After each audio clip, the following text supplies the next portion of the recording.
मैं ज्योतिर्विद डॉक्टर गजेंद्राचार्य, प्रकाशक विशाल ज्योतिष कार्यालय 20-30/3 बोध गया मठ बैजनाथा कमच्छा वाराणसी से यूट्यूब चैनल के माध्यम से अपने सभी सब्सक्राइबर लोग के लिए तथा संपूर्ण देशवासियों को ज्योतिष शास्त्र का विशेष ज्ञान प्राप्ति हेतु अपनी 26 रचनाओं में यह स्वर्णिम रचना बृहद ज्योतिष रहस्य है, जो कि 5151 पृष्ठों में शुद्ध हिंदी भाषा में 5 खंडों में विभक्त है।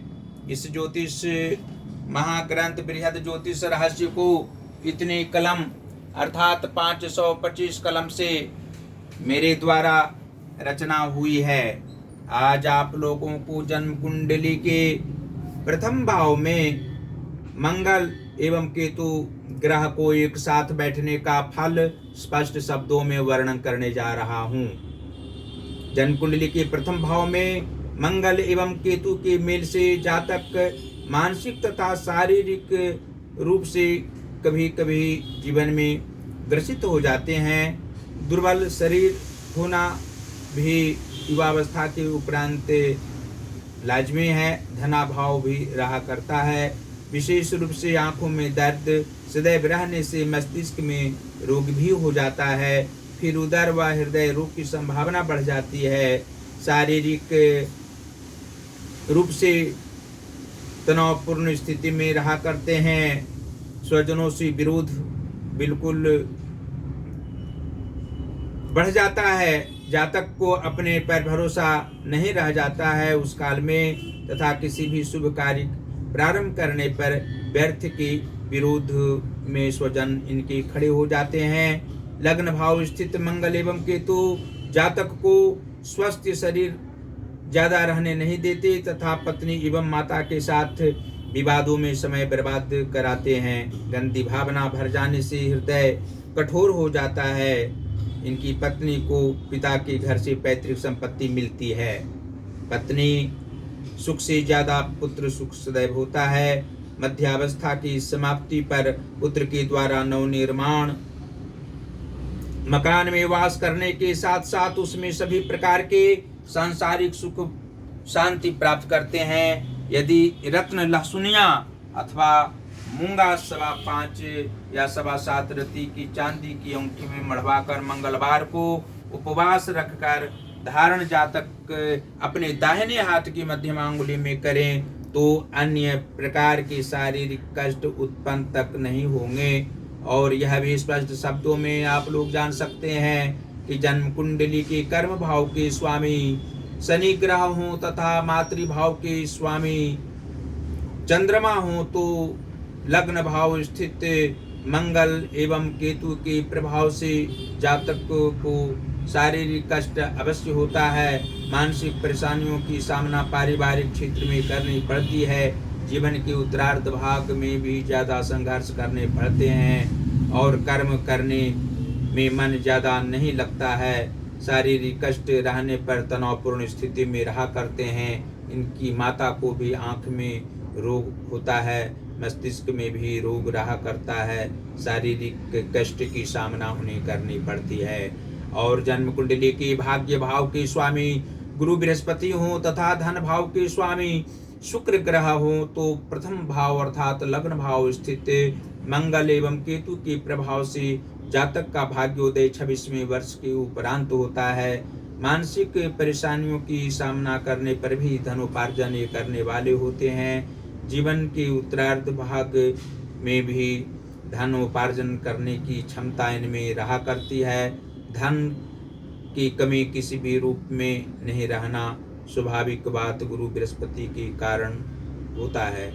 और जन्म कुंडली के सप्तम भाव के स्वामी शुक्र ग्रह हो तथा तृतीय भाव के स्वामी बुध ग्रह हो तो प्रथम भाव स्थित मंगल एवं केतु के प्रभाव से दाम्पत्य सुख जातक को अवश्य होता है। लेकिन शारीरिक कष्ट इनकी पत्नी को तथा जातक के पुत्र को भी होना स्वाभाविक है। मांगलिक दोष होने से जातक को आत्मिक कष्ट पारिवारिक क्षेत्र में कभी कभी होना भी लाजमी है। इसलिए मंगलवारी व्रत जातक को अवश्य रखना चाहिए। कम से कम 1.25 वर्ष और अधिक से अधिक 11 वर्षों तक भी मंगलवारी व्रत जातक को रखने से सभी प्रकार की सुख शांति प्राप्त तो होंगे। और जन्म कुंडली के पंचम भाव के स्वामी सूर्य ग्रह हों तथा व्यय भाव के स्वामी गुरु बृहस्पति हों तो प्रथम भाव स्थित मंगल एवं केतु के प्रभाव से जातक का पुत्र सुख अवश्य होता है। जातक की सभी भावनाओं को और ज्ञान को समझने वाले इनके पुत्र होते हैं। पुत्र सुख से जातक बहुत प्रसन्न रहा करते हैं और व्यय करने की ज़्यादा लालसा नहीं रहती है। कृपण स्वभाव के भी ये नहीं होते हैं। धनोपार्जन करके अच्छे कार्य करने की आदत इनमें रहा करती है। और अंत में यह आप लोग जान सकते हैं कि जन्म कुंडली के नीच भावों में उच्च ग्रह बैठे हों और केंद्र में पापक ग्रह बैठे हों तो प्रथम भाव स्थित मंगल एवं केतु के प्रभाव से जातक को किसी प्रकार के मानसिक कष्ट नहीं हो, शारीरिक कष्ट की सामना नहीं करनी पड़े और आर्थिक तंगी भी जीवन में नहीं हो। इसके लिए हनुमान जी की आराधना अवश्य जातक को करनी चाहिए। हनुमान जी के साथ साथ बुधवार को भगवान गणेश जी की आराधना करने से आत्मिक सुख प्राप्त होगा, सांसारिक सुख प्राप्त होंगे। अन्य प्रकार के सांसारिक सुख प्राप्त होने में किसी प्रकार की बाधा उत्पन्न नहीं होगी। और अंत में आप लोगों से इस ज्योतिष महाग्रंथ बृहद ज्योतिष रहस्य को अपने अपने घरों में मंगवाने के लिए आप लोगों को कहेंगे। विश्वविद्यालय से लेकर किसी भी विद्यालयों में भी इस पुस्तक को रखने से जन्म कुंडली का वास्तविक ज्ञान प्राप्त होगा। अनेकों प्रकार के सांसारिक सुख इस ज्योतिष महाग्रंथ से आप लोग प्राप्त करेंगे।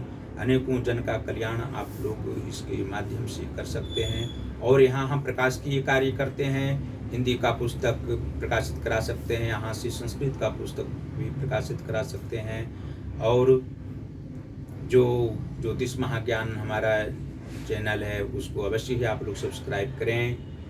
भगवान देवादिदेव महादेव श्री काशी विश्वनाथ जी की असीम कृपा आप लोगों पर बनी हुई रहे। साथ ही अन्नपूर्णा जी की अनुकंपा भी सदैव आप लोगों पर निरंतर बनी हुई रहे। आप लोग सदैव स्वस्थ रहें, प्रसन्न रहें और अपने परिवारजनों के साथ हमारी सभी रचनाओं का अध्ययन, हमारी सभी पुस्तकों को मंगाकर करते रहें।